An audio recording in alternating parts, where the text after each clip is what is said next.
Welcome to Kenton's videos. Enjoy the video. You start by confirming prerequisites and taking the first actionable steps. Open VS Code, check the exact version and OS so extensions match. Once done, disable all non-essential extensions to isolate the issue. You should open developer tools to capture console errors because error output points to the root cause.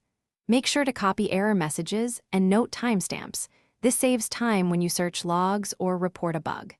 Now, proceed to targeted fixes using that diagnostic information.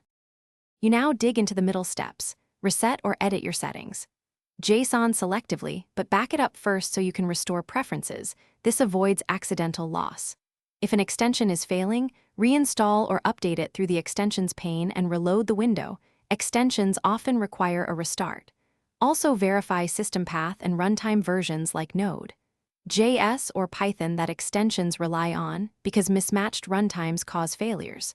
Once those are aligned, test the feature and watch developer tools for new errors. You finish by cleaning up and confirming the repair. Rebuild your workspace, clear VS Code caches and reload the window to apply changes. This resolves lingering state problems. If issues persist, create a fresh portable install or new user profile to verify whether your environment is the cause. If that isolates the problem, compare settings and migrate only what works.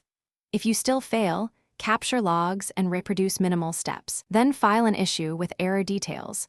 This is the key troubleshooting path when local fixes don't work. Thanks for watching. Consider subscribing if we helped you.